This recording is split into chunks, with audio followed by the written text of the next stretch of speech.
Hello everyone, this is Manoj Kumar Dubey. Today I'm going to say something about public administration, and as well as today I'm going to discuss only and only about the syllabus of public administrations.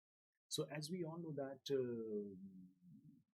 before going to the syllabus of public administration, let us have a quick review about an academy. Crack all UPSC civil service examinations with our top educators, quality content and many more. As we all know that it has become India's largest learning platform, so get the subscription of it to make your journey simple and simplest. Then once you get the subscription of Fun Academy, you will get daily live classes. So with these daily live classes, chat with the educators, you will be chatting with the educators, engage with discussion, doubt classes will be there, answer writing and many more things will be there. And you see, structural course, that means there are more than 15,000 plus courses, and all the courses are well structured and systematized. Live test and quiz are also arranged. This live test and quiz are there only and only to evaluate the performance of learner, so that before going to give the exam they can evaluate themselves and they can eradicate their mistakes. Unlimited accessibility, so this is very benefit, very useful, because if you fail to get daily live classes, then you can get recorded classes and you can listen anytime, anywhere. So you can download this Unacademy app through Google Store. Now, about me. I have completed my graduation from Calcutta University in Science subject, as well as I have done MA in Public Administration from IU University. I am mentoring for last 11 years, and so in Public Administrations and General Studies, Polity, Governance, and International Relations, and many more. I have appeared for UPSC Civil Service interview twice and have some many reputed IAS coaching institution in Delhi and more than 20 states. Under my guidance, many aspirants have cracked UPSC Civil Service exam as well as many state level too. You see, along with me, there are top 100 educators. They will guide you, they will nurture you, and they will nurture you according to your goal, according to the courses. And you can see the name of the top educators. Then you see, as it provides more than 15,000 plus courses, so you see polity, governance, international relations, geography, science and technology, history, optional. So I'll be focusing more on optionals, environment, ecology, current affairs, Indian economy, and many more courses are there. So as you all know that these courses cannot be completed in 1 month, 3 months, or 6 months. So it is better to take subscriptions of 12 months or 24 months. So for 12 months you have to pay 44,000, and so for 44,000, if you apply my promo code MDYT, you will get 10% discount. So you have to pay 39,600. Similarly, for 24 months, if you have to pay 64,000. But if you apply my promo code MDYT, you will get 10% discount. So this is great benefit. Further, for iconic courses, if you see for 12 months, if you are going to apply, you will be getting 64. You have to pay 64,000. But if you apply my promo code MDYT, you'll get 10% discount, that is 57,600.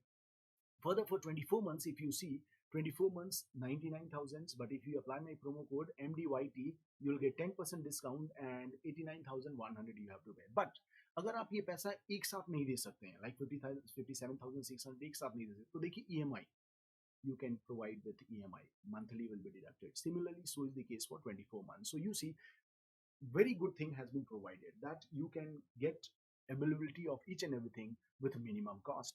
Now, you see, as in the last class, as I committed that today I'm going to discuss only and only about the syllabus of public administration, that how public administrations helps you in your journey. And you see, when you talk about the syllabus, this is the actual syllabus which is being given by UPSC. This is the actual syllabus which has been given by the UPSC, and that is in both paper 1 and paper 2. So I will give you just light glimpses of the syllabus in paper 1 as well as in paper 2, that how you will proceed.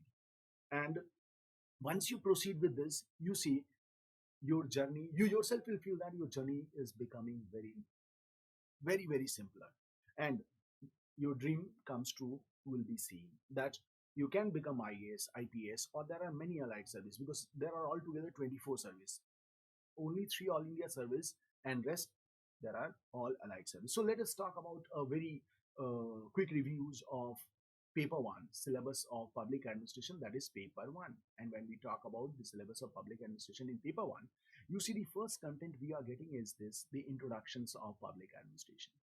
we are getting the introductions of public, and in this introductions we talk about the meaning of public administration. You see meaning of public administration, and this is very important, because once you understand the meaning of public administration, because public administration is the amalgamations of two words, public plus administration. You see, public plus administration. So it is the amalgamation of two words, that is public plus administration. So first of all, we'll try to understand the meaning of public, and then we'll try to understand the meaning of administration, and then we'll combine together. So once we combine the meaning of public and administration together, then you will see that the meaning of public administration will be quite clear. The meaning of public administration will be quite clear, because to understand the public administration, first of all, you have to understand the meaning, that what is this public administration. Then you come to, then we'll come to the scope of public administration. And when we say about the scope of public administration, you see the scope of public administration is everywhere. We say that scope of public administration is everywhere. When we say scope of public administration is everywhere,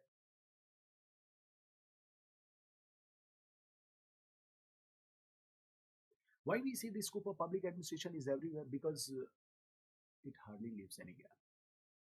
अब जब आपको meaning समझ में आ गया कि लोक प्रशासन है क्या, तो उसके क्षेत्र भी पता चल जाएंगे कि पब्लिक एडमिनिस्ट्रेशन कहाँ कहाँ तक फैला हुआ है, और पब्लिक एडमिनिस्ट्रेशन कहाँ कहाँ तक फैला हुआ है, और पब्लिक एडमिनिस्ट्रेशन के फैलने में किसका कैसे कैसे योगदान है. Because you see, if you compare it this administration, so administration was from the beginning, जब से सिविलाइजेशन हुआ, सभ्यता की शुरुआत हुई, तब से from that time only you will see that there is an administration.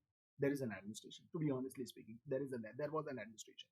तो जैसे जैसे earlier time में there was the expectation of the people was very low, तो स्कोप भी बहुत कम होगा, राजा से बहुत कम डिमांड करेंगे आप, और राजा जो आपको दे देगा, you'll be very happy.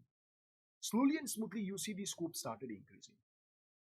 Democracy I, scope और बढ़ गया, और डेमोक्रेसी में public administration now encompasses each and every spheres of the people.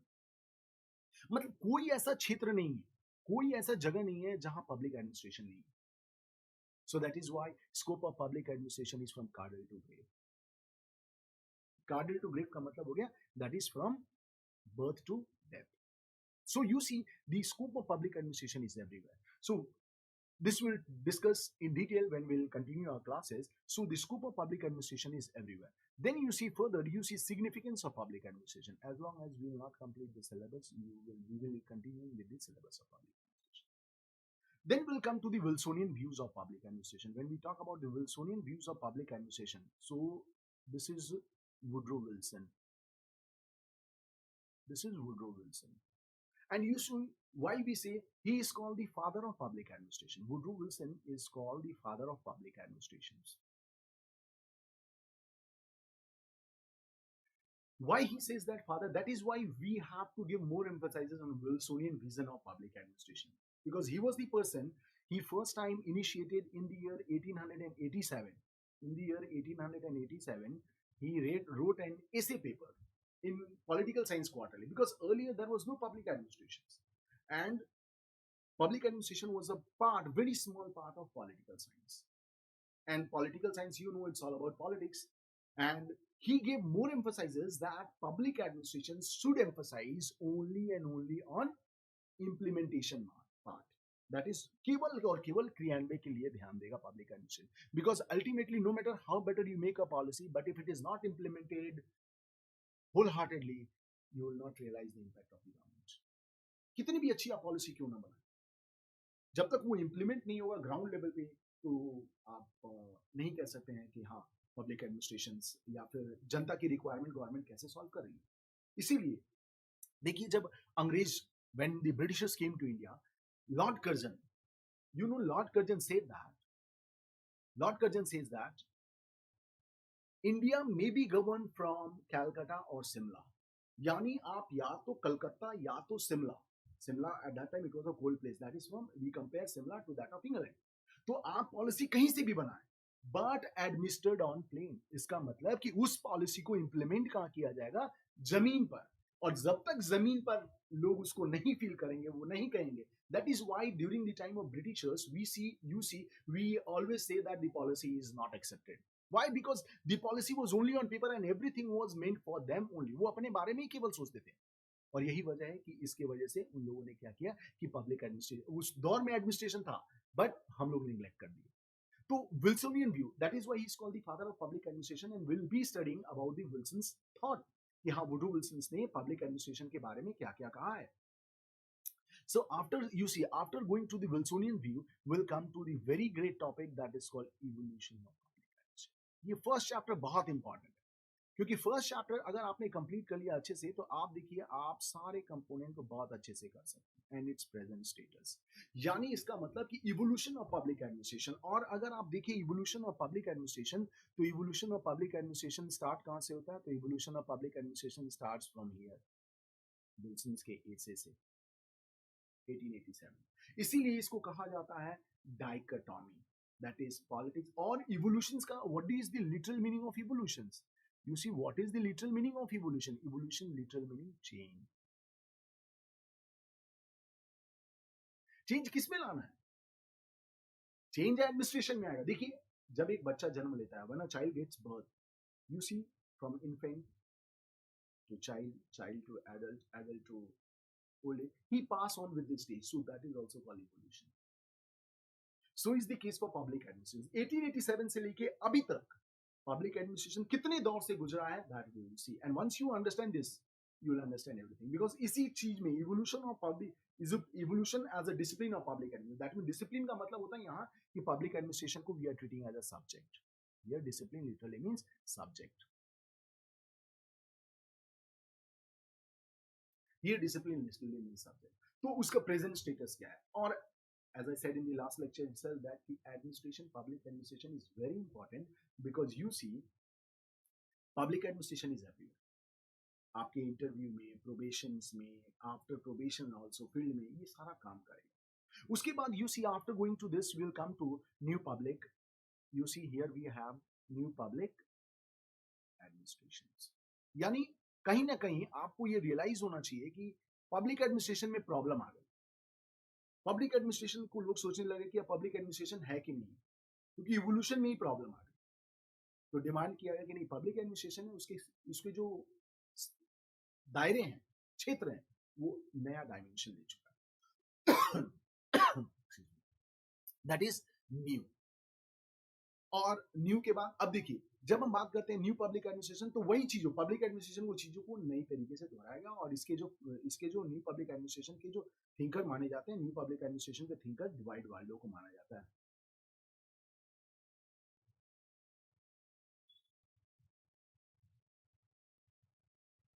New public administration Dwight Waldo.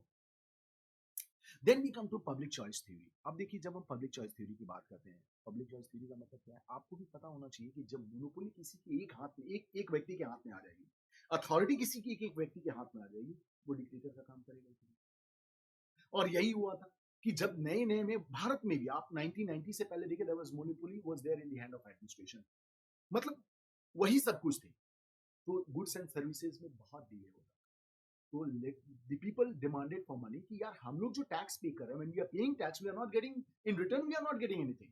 तो इसलिए हम लोग क्या करेंगे, व्हाट वी विल डू, हम लोग क्या करेंगे, will demand other. So public choice, हमारी अब चॉइस होगी कि प्राइवेट को भी आप इंक्लूड करें अदर देन ब्यूरोक्रेसी. कि ब्यूरोक्रेसी जो सर्विस दे रही है वो हमें सर्विस टाइमली नहीं मिल रहा है, क्वालिटी में नहीं मिल रहा है, हम क्या करेंगे, प्राइवेटाइजेशन. अदर प्लेयर को भी इंक्लूड करेंगे कि हाँ आप उसको इंक्लूड करें, अदर प्लेयर को भी इंक्लूड करेंगे. अब जब अदर प्लेयर को हम इंक्लूड करने की बात की तो यहाँ पे आ गया public choice theory, that is alternative other. This is the alternative other than bureaucracy. Then you see जब अल्टरनेटिव अदर देन ब्यूरोक्रेसी आया, देन वी हैव चैलेंजेस. अब जब भाई प्राइवेट आएगी तो चैलेंज आ जाएगा पब्लिक एडमिनिस्ट्रेशन के लिए. तो challenges in liberalization, privatizations and globalizations. अब जब हम प्राइवेटाइजेशंस की बात करते हैं तो प्राइवेटाइजेशंस में क्या आ जाएगा, प्राइवेटाइजेशंस में आ जाएगा public private partnership. Public private partnership का मतलब ये होता है कि private is very efficient in doing the work, so we will try to have handshake with the public. उनके साथ हम पार्टनरशिप करेंगे और पब्लिक ये नोटिस करेगी प्राइवेट इतनी जल्दी काम कैसे कर. That they will try to inculcate in the administration. And globalization means the global concept we have to accept in public administration. Public administration में हमें global concept को accept करना है. तो ग्लोबल कॉन्सेप्ट में सबसे पहला कॉन्सेप्ट आ गया, you see you have a good governance concept, यानी transparency should be there, accountability should be there. और जब ये ट्रांसपेरेंसी और अकाउंटेबिलिटी जब आएगी तब हम लोग किसी की बात करेंगे, तब हम बात करेंगे पब्लिक एडमिनिस्ट्रेशन। अब पब्लिक एडमिनिस्ट्रेशन नहीं ना, पब्लिक एडमिनिस्ट्रेशन मैनेजमेंट का पार्ट हो चुका है। इसलिए first chapter is very important, this is a very small glimpses of the chapter. Then we come to the second chapter, that is called administrative thought. Administrative thought का मतलब कि जब हम इवोल्यूशंस की बात करने लगे, इवोल्यूशंस ऑफ पब्लिक एडमिनिस्ट्रेशन, तो इवोल्यूशंस के बाद बहुत सारे थिंकर आएंगे, अपने अपने व्यूज देंगे। और याद रखिए जितने भी थिंकर्स हैं, all the thinkers are from western country, not an Indian country, because the public administration, the origin of public administration is there in the western country, particularly in America. तो आप देखिए scientific management theory given by F W Taylor. Taylor ने उस दौर में scientific management theory देकर बताया कि प्रोडक्शन क्या है, क्योंकि इंडस्ट्रियलाइजेशन अपने पिक पे था और 19वीं सेंचुरी की बात है, इंडस्ट्रियलाइजेशन जब अपने पिक पे था तो आपको साइंटिफिक मैनेजमेंट थ्योरी देनी ही पड़ी कि आप कैसे वर्कर्स की एफिशिएंसी को बढ़ाएंगे। और उसके बाद जब साइंटिफिक मैनेजमेंट थ्योरी टेलर ने दिया तो उसके बाद you see many more thinkers like classical thinkers, इनको हम क्लासिकल थिंकर्स में डाल देते हैं, क्लासिकल थिंकर्स। और क्लासिकल थिंकर में सबसे पहला थिंकर्स आएगा वेबर ब्यूरोक्रेटिक मॉडल। अब देखिए वेबर ने कभी ब्यूरोक्रेसी को डिफाइन ही नहीं किया, बट इसने कहा कि ये बड़े बड़े ऑर्गेनाइजेशंस जैसे पब्लिक एडमिनिस्ट्रेशन के लिए एप्लीकेबल है। तो इसलिए हम लोग क्या करेंगे, वेबर की थिंकिंग को जो है हम लोग इसके क्रिटिक्स को भी देखेंगे, क्योंकि इसने कह दिया था कि ब्यूरोक्रेटिक मॉडल जो हम दे रहे हैं ना, ये लीगल रैशनल ब्यूरोक्रेसी है, यानी ये लीगल भी है और रैशनल भी है, जो भी काम करेगा तथ्य के साथ करेगा और करने के बाद वो एक्सप्लेन का, और रूल बाउंडेड है। और ये जो ब्यूरोक्रेटिक मॉडल है, जो ये ब्यूरोक्रेटिक मॉडल इन्होंने दिया, इस ब्यूरोक्रेटिक मॉडल को इन्होंने क्या बता दिया, इस ब्यूरोक्रेटिक मॉडल को बता दिया आइडल।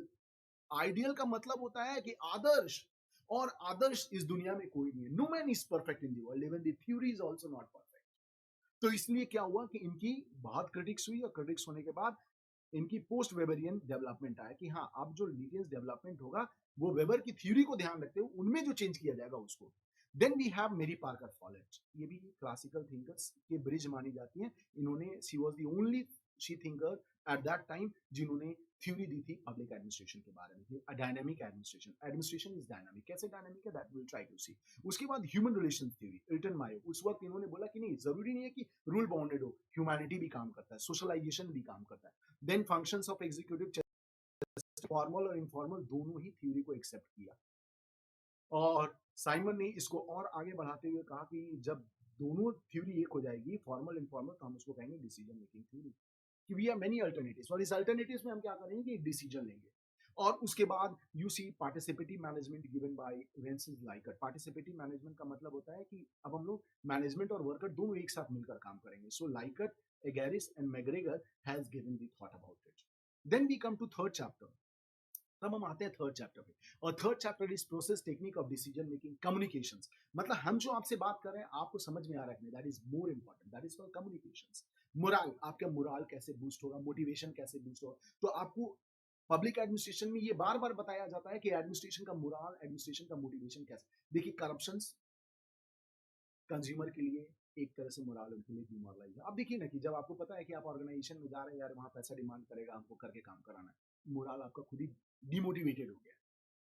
तो ये इनको इन चीजों को ध्यान में रखते हुए क्या किया गया कि मोरल्स को, मोटिवेशंस को अपलिफ्ट करने के लिए गवर्नमेंट बहुत सारी पॉलिसीज प्रोग्राम लेकर, और इसी को कहा गया है कि कंटेंट प्रोसेस कंटेम्पररी थ्योरी। क्या theory of leadership. Theory of leadership में आप ट्रेडिशनल थ्योरी देखेंगे, you will see the traditional theory and you will see the modern theory. Theory of leadership क्या, थ्योरी ऑफ लीडरशिप में बात करेंगे तो theory of leadership में हम लोग यही बात करेंगे कि हाँ ट्रेडिशनल थ्योरी और मॉडर्न थ्योरी क्या क्या है। और ट्रेडिशनल थ्योरी में जैसे हम लोग बात करते हैं Weber theory, critics, model, Bernard, ये सब जो है, इल्टन मायो, एंडी फियोली, इन सब की थ्योरी को देखेंगे। मॉडर्न थ्योरी में कुछ नए नए थ्योरी दिए जिन्होंने उसी को फिर से आगे बढ़ाया है। Then we'll come to organisations. अब ऑर्गेनाइजेशंस में देखिए when we talk about organisations, तो ऑर्गेनाइजेशन में थ्योरी सिस्टम आ गया। कंटिजेंसी थ्योरी मतलब अभी क्या क्या थ्योरी चल रही है, और इसके बाद ये सारे पोर्शन जो है हमारे मिनिस्ट्री, डिपार्टमेंट, एडॉप्ट, ये सब ऑर्गेनाइजेशन का एक पार्ट होता है। और ये सेकंड पेपर में दिया, और सबसे ज्यादा इंपॉर्टेंट हम लोग के लिए तो ये इंपॉर्टेंट है कि हाँ ये देखो पब्लिक प्राइवेट पार्टनरशिप जो मैंने पहले अभी बात कर रही थी वो एक्सप्लिसिटली हमारे कंटेंट में आ गया। तो इसमें हेडक्वार्टर का क्या काम होगा पब्लिक प्राइवेट पार्टनरशिप में, फील्ड रिपोर्ट का क्या काम होगा, रेगुलेटरी एजेंसीज का क्या काम होगा, corporate advisory body का क्या काम होगा. तो this all we'll try to see in organization. What is the role of organizations?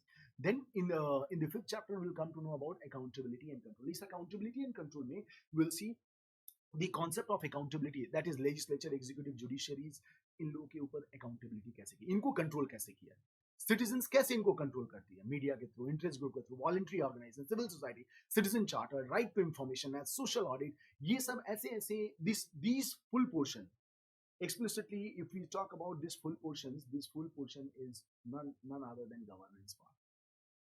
This full portion is none other than governance part, और ये आपका सारा गवर्नेंस से रिलेटेड, यानी ट्रांसपेरेंसी. ये अब you see this chapter itself talks about accountability and control, और accountability and control अपने आप में ट्रांसपेरेंसी की बात करता है.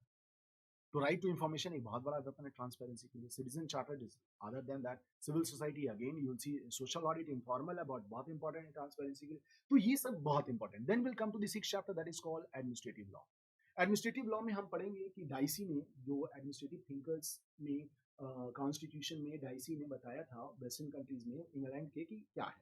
तो डाइसी की स्कोप्स को देखेंगे, सिग्निफिकेंस को देखेंगे. एडमिनिस्ट्रेटिव लॉ क्या होता है, यानी देश को चलाने के लिए कॉन्स्टिट्यूशन है, प्रशासन को चलाने के लिए क्या है, वो एडमिनिस्ट्रेटिव लॉ. यानी एडमिनिस्ट्रेटर को चलाने के लिए they have their own laws, that is called administrative law. Delegated legislation, you see administrative law. This also law is called administrative tribunals. उनके ग्रीवेंसेस कहां पे शॉर्ट आउट किए जाएंगे. Then you have comparative public administration. जब हम comparative public administration की बात करते हैं तो हिस्टोरिकल फैक्टर और सोशियोलॉजिकल फैक्टर बहुत इंपॉर्टेंट पड़ जाता है, क्योंकि कंपैरेटिव पब्लिक एडमिनिस्ट्रेशन के बारे में सबसे पहले वुडरो विल्सन ने कहा था, और उसके बाद उन्होंने हिस्टोरिकल बैकग्राउंड्स को ध्यान में रखते हुए कहा था, और सोशल फैक्टर्स को भी कहा था, और उसके बारे में हम लोग पढ़ेंगे. Then will talk about politics in different developed and developing country, current status, comparative public administration. देखिए कंपैरिजन से ही हम समझ सकते हैं कि हमारे में क्या कमजोरी है और क्या अच्छाई है. हम लोग इकोलॉजी एंड एडमिनिस्ट्रेशन, और सबसे इंपॉर्टेंट है कि इस थ्योरी को देने वाले एफ.डब्ल्यू. रिक्स थे. रिक्स की थ्योरी को पढ़ेंगे, उनकी क्रिटिक्स को पढ़ेंगे. That is very important. Then will come to development dynamics. This is also one of the very good topic. If you talk about development dynamics, this is also very good topic, क्योंकि इसमें हम लोग पढ़ेंगे development क्या है, anti development thesis क्या है. Anti development का मतलब हो गया कि आज देश में जो डेवलपमेंट हो रही है वो हम लोग क्या करें, इकोलॉजी एनवायरनमेंट को नुकसान करके कर रहे हैं, तो उसको नहीं करेंगे, उसको हम लोग रोक के करेंगे. यू सी, उसको हम लोग क्या करेंगे, एंटी डेवलपमेंट थीसिस ये कहता है कि आप जो डेवलपमेंट करें, हम डेवलपमेंट के अगेंस्ट नहीं है, बट आप इकोलॉजी को नुकसान ना करें. Bureaucracy, strong state versus market debate, यानी जब से पब्लिक प्राइवेट पार्टनरशिप आई उसके ऊपर डिबेट चालू हो गया कि अब होगा क्या, impact of liberalisation in developing and develop country क्या होगा. और सबसे इंपॉर्टेंट टॉपिक्स यू सी इसके अंदर, self help group, women's empowerment की बात करते हैं. We are talking about women's empowerment. Then you see we talk about personal administration, और जब हम पर्सनल एडमिनिस्ट्रेशन की बात करते हैं तो इस पर्सनल एडमिनिस्ट्रेशन में ट्रेनिंग, प्रमोशन, पे scale, service condition, grievances, code of conduct, और सबसे इंपॉर्टेंट जो हम आपको कहते हैं कि जनरल स्टडीज में फोर्थ पेपर में आएगा, तो वो देखिए एडमिनिस्ट्रेटिव एथिक्स. कि अगर आपका एथिक्स सही है तो आप बहुत अच्छे, एथिक्स नहीं है तो आपका सब कुछ खत्म हो गया. देखिए कितना इंपॉर्टेंट बन गया ये सारी चीजें. Then we come to public policy. Public policies में हम लोग ये बात करेंगे कि यू सी कि गवर्नमेंट का पॉलिसी कैसे बनता है, कॉन्सेप्चुअलाइजेशन कैसे होता है, इंप्लीमेंटेशन कैसे होता है, मॉनिटरिंग कैसे होता है, इवैल्यूएशन, कौन कौन सी एजेंसीज पॉलिसी बनाने में काम करती है, इंप्लीमेंटेशन में काम करती है, और मॉनिटरिंग में इवैल्यूएशन. फिर state theory of public policy क्या है, state theory of public policy क्या है, और कितने प्रकार के पब्लिक पॉलिसीज हैं. स्टेट थ्योरी मतलब आप समझिए ह्यूमन रिलेशन थ्योरी आ जाएगा, फिर एंटरप्रेन्योर थ्योरी आ जाएगा, मतलब बहुत सारी थ्योरी हैं, उसको हम लोग डिटेल में उस वक्त एक्सप्लेन करेंगे. Then we come to the techniques of administrative improvement. जो अभी हमारे पास एडमिनिस्ट्रेटिव इंप्रूवमेंट की टेक्निक्स हैं वो ओल्ड है, बहुत पुराने हैं. Work study and work management, मतलब हम देखकर काम सीखते हैं और देखकर काम बताते हैं क्या है. बट रिसेंटली जो हमारे पास नया टेक्निक आया वो है ई गवर्नेंस, इंफॉर्मेशन टेक्नोलॉजी, जो हमारे काम को बहुत फास्ट कर देता है. Management aided tools like management information system, program evaluation review technique, critical path method, ये सारे नए नए टेक्निक्स है. इसको हम लोग रिव्यू करेंगे कि क्या क्या और कैसे है. Then we finally we come to financial administration. As I said that is a part of economy. So we will talking about monetary policy and physical policy. तो देखिए मॉनेटरी पॉलिसी कौन बनाती है, मॉनेटरी पॉलिसी आरबीआई बनाती है, और physical policy कौन बनाती है, फिजिकल पॉलिसी गवर्नमेंट बनाती है. तो पब्लिक बोरिंग का क्या रोल है, डेप्थ क्या है, टाइप्स ऑफ बजट कितने हैं, बजटरी प्रोसेस क्या है, अकाउंटेबिलिटी क्या है. So this is what will be talking about only and only in paper 1. This is what we are talking about only and only in paper 1. ये केवल हम लोग पेपर 1 में इतना ही देखेंगे.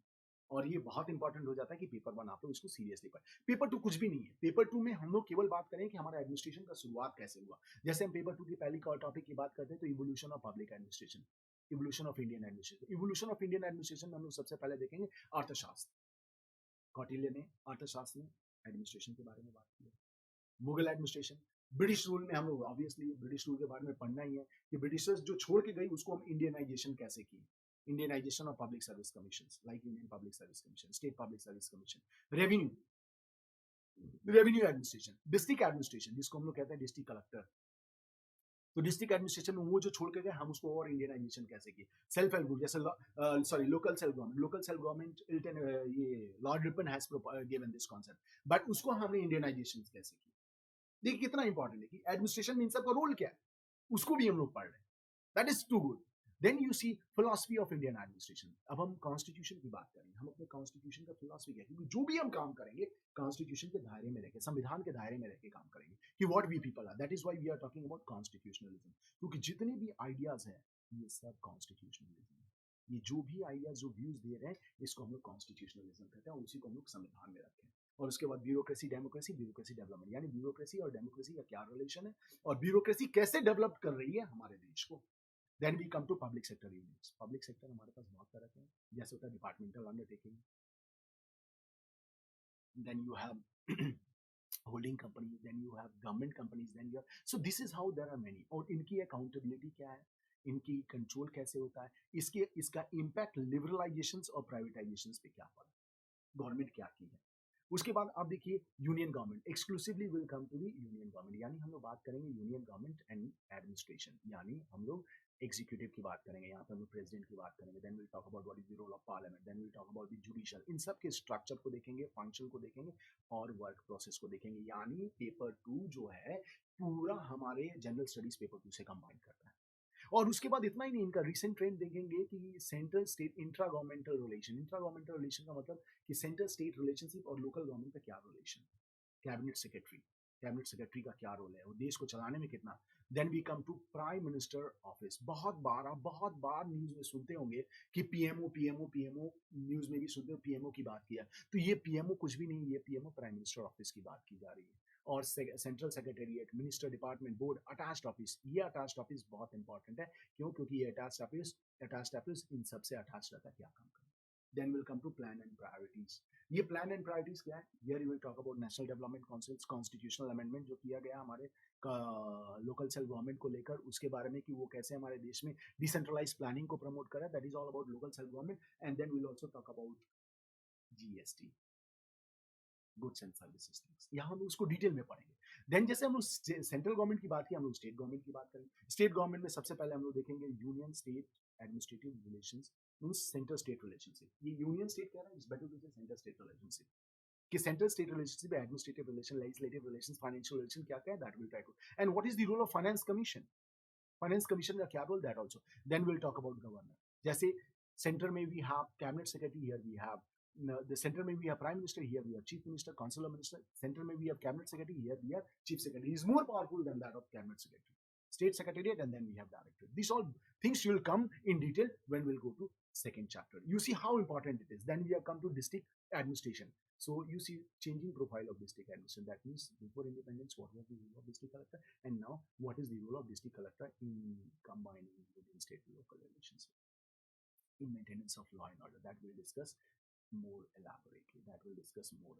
And then we'll talk about the district administration and decentralized, democratic decentralized, none other than Panchayati Raj.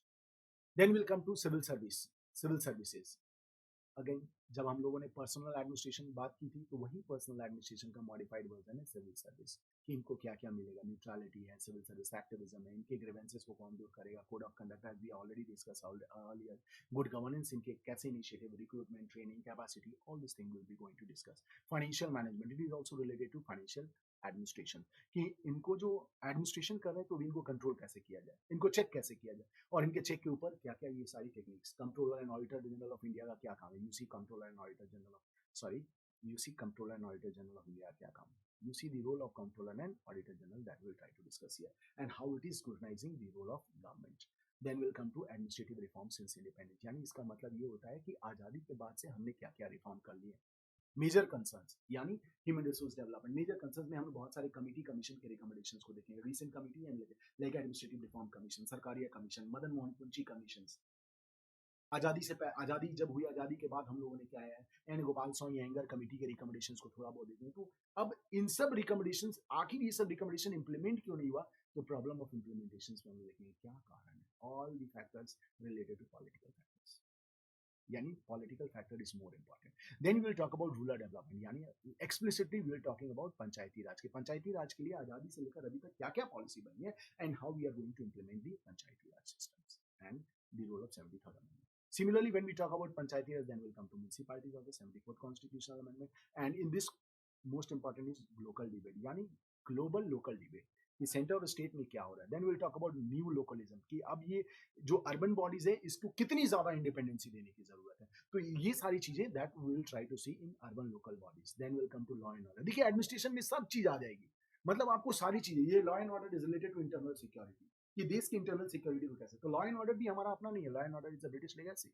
आप देखिए तो ब्रिटिश लेगेसी में नेशनल पुलिस कमीशन इन्वेस्टिगेशन कैसे कैसे ये फॉर्मेशन होके लॉ एंड ऑर्डर बना, और कैसे crime, criminalisation, terrorism, insurgency of terrorism, ये सारा चीज कैसे ये लॉ एंड ऑर्डर मेंटेन कर रहा, that is a great challenge. And finally we come to police public relationships. तो हमारा रिलेशन पब्लिक के साथ, पुलिस के साथ क्या है। अब पुलिस का इमेज जो पब्लिक के में है दैट इज वेरी नेगेटिव, तो उसको भी हम लोग समझेंगे व्हाई इट इज नेगेटिव। तो आप देखिए एडमिनिस्ट्रेशन में केवल और केवल हम लोग केवल ब्यूरोक्रेसी की बात नहीं करेंगे, जो जो एडमिनिस्ट्रेशन का पार्ट बन रहा है सारी चीजों के बारे में हम लोग डिस्कस कर रहे हैं। Then we come to significance issue, और ये significance issue is nothing, this is significance issue is the value of public service, यानी पब्लिक सर्विस के क्या क्या रोल है, एथिक्स क्या है, मोरालिटी क्या है, regulatory commissions many like SEBI, RBI, try, ये सब के बारे में हम लोग बात करेंगे। नेशनल ह्यूमन कमीशन, सेबी का मतलब हो गया security board exchange of India, TRAI मतलब telephone regulatory authority of India, RBI reserve bank of India, ये सब एक तो रेगुलेटरी बॉडी, इनके क्या काम है। Then we have to problem of administration in coalition. देखिए कितना इंपॉर्टेंट है कि 1990 के बाद से हमारे कोलिजन गवर्नमेंट चालू हुआ, और कोलिजन गवर्नमेंट में क्या क्या प्रॉब्लम आ रही है, कैसे हो रहा है, सिटीजन एडमिनिस्ट्रेशन इंटरफेस कैसे करेंगे, आरटीआई के थ्रू करेंगे, ई गवर्नेंस के थ्रू करेंगे। देखिए करप्शन एंड एडमिनिस्ट्रेशन, करप्शन कैसे एडमिनिस्ट्रेशन को खोखला कर रहा है, how corruption is eating the administration, that will try to see कि इनके रोल, इनके फंक्शंस क्या क्या। Then finally you see as I said earlier also कि डिजास्टर मैनेजमेंट, क्योंकि डिजास्टर को रोकने का काम मैनेजमेंट का, इसलिए disaster. So you can see that the public administration becomes so important that no part of human life is left with public administration. That is why I said you that please go through the syllabus of public administration, and then further you go through the syllabus of other general studies component and compare it. You will finally come to know how important is public administration. So that is why I will recommend you to take public administration and go for the classes. Okay, thank you.